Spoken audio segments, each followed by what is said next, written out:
Dear brothers and sisters in Christ, this morning I have a question for you. When you talk to yourself, what do you say about yourself? In today's gospel, you heard Jesus talk to his followers about the scribes and Pharisees. He describes them as men who do not practice what they preach. They do not walk the talk. I think when Jesus talked to his fellow followers in today's gospel, he was sending us a message.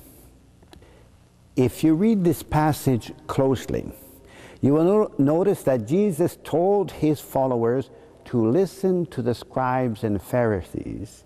Just don't do what they do. You see, the scribes and Pharisees were teachers of the law, the Torah. They were experts, and he was recognizing that they had a gift to share. The problem was they did not practice what they preached. Jesus is telling us that being Christian, being a follower of Christ, is about much more than what we know and how we worship. It is about how we live. How we live our faith is what gives credibility to how and what we teach. Your actions speak louder than your words. Our mission as a church is not to get members. Our mission is about changing hearts.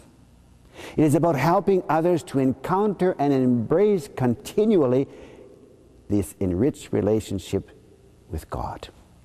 It is about being what God created us to be so that others can see God's goodness through us.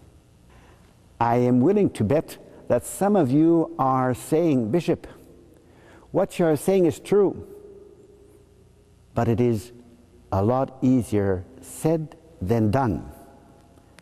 However, I do not agree. In fact, I believe that living what we believe is much easier than alternative. Think about it. How often, instead of focusing on what we should be, we focus on what we desire to be. The problem with desire is that it is an imitation. We desire to be what that person is. We desire to have what that person has, or we desire what the commercials we see on TV are promoting. Desire is about trying to put in what God left out. Would it not be easier just to be yourself? Living what we believe is also about being great. Benedict XVI said not too long ago, "The world promises comfort, but you were not made for comfort. You were made for greatness." Jesus, in today's gospel, suggests that greatness comes from humility. Those who humble themselves will be exalted, and he is right. After all, what is greatness? Think for a moment of the people that you would describe as great. Mother Teresa, Pope John Paul II, Gandhi, your sport heroes, your favorite actors, your favorite rock star. Their greatness was not measured by what they had, but rather what they had to offer. It is no different for each of us. Our greatness is not measured in what we have. It is a measure of what we have to offer. There is a story that relates to this. When he was 10 years old, Andrew's father took him to a baseball game in Yankee Stadium. The game was between the New York Yankees and the Milwaukee Brewers. In the third inning, Hank Aaron, a famous player at that time, hit a home run, which Andrew caught. After the game, they were able to get the ball signed by Hank Aaron himself. And you can imagine this quickly became Andrew's prized possession. 2 years later, Andrew's parish was involved in a campaign to raise money to do some much-needed renovations in the parish church. On Sunday after Mass, Andrew asked the priest if he could see him. Andrew told the priest that he did not have any money to give to the campaign, but he wanted to help. So he gave the priest his baseball and explained how he had obtained it.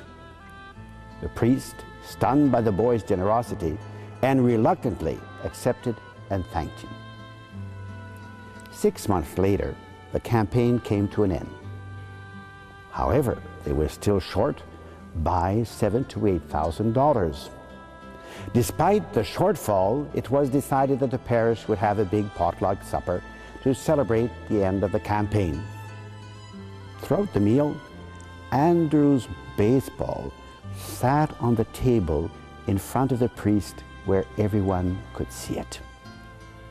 When it came time for the final blessing, the priest took up the baseball, explained how he got it, and he then explained how it was so difficult for him to accept such a gift. He knew how important this ball was for Andrew, but he also knew that it was so important for Andrew to be able to do his part.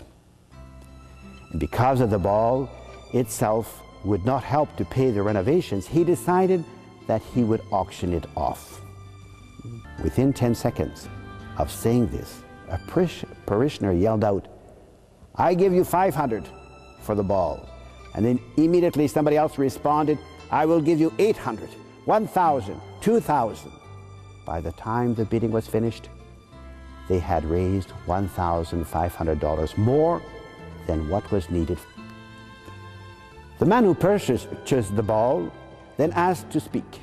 He said, "Andrew, I want to congratulate you. I can remember Father telling us of another boy who gave up everything he had, and in doing so, 5,000 people were fed. And now, because of your gift, hundreds of parishioners will be able to enjoy the church for many years to come. So as a small sign of our appreciation, I would like to give you back your ball." Andrew's greatness came not from what he had, but from what he had to offer. Finally, living what you believe is about happiness. I don't know about you, but I like to be happy. And most people who know me will tell you they like me a lot more when I am happy. When you live what you believe, you are naturally more lovable because you are genuine.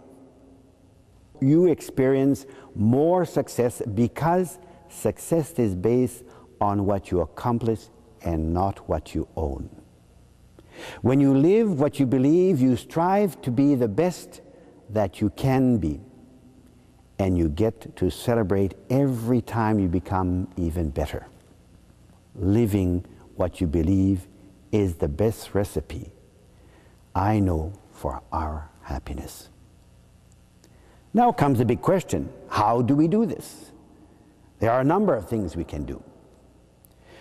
There are, of course, the obvious things: going to church, praying, taking part in sacramental life.